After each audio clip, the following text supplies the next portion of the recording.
Today, a beautiful meaty and spicy Calabrian sausage roll. Let's do it. And the first ingredient are some amazing meaty and spicy Calabrian sausages. You want to spend a minute to de-skin your sausages and pop the meat into the mixing bowl. And next, to add a little bit more fat, you want a couple of good quality regular pork sausages. De-skin the pork sausages and pop the meat into the bowl with your Calabrian sausages. Give the sausage meat a little mix with your hands, and next you want some Nduja paste. Add a good tablespoon of your Nduja paste to the sausage meat, and to give the rolls that traditional sausage roll flavour, we want some whole nutmeg. Grate in about 1/4 to 1/3 of your nutmeg, and then you want some dried sage. Add a good pinch of your dried sage to the sausage mix, and lastly some fennel seeds.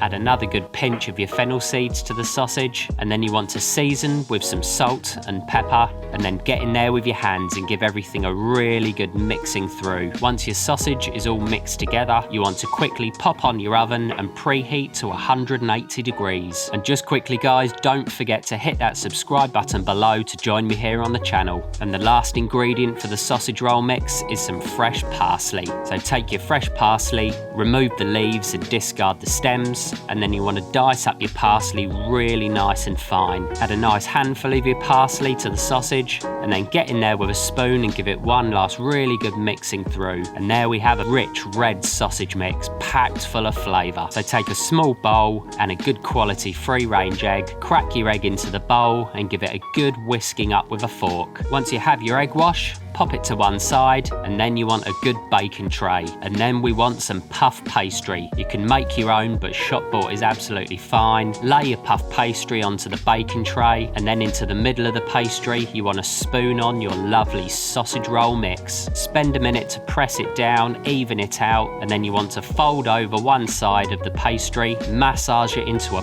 perfect sausage roll shape, and then you want to brush down one side of the pastry with the egg wash, fold it back over again, and then trim it up so you have a perfect big thick meaty sausage roll. And then cover your sausage roll in the egg mix. This will help it to get nice and golden brown, and then finish with a little sprinkle of your fennel seeds and a tiny little pinch of some sea salt. And very quickly give the video a thumbs up by hitting that like button below. And then you want to stick your sausage roll into the oven and bake for about 25 to 35 minutes. You know they're ready when the pastry is nice, puffed up and golden brown. You can eat them hot or cold, and you're going to absolutely love this one guys. So get stuck in, give it a try, and I'll see you next time.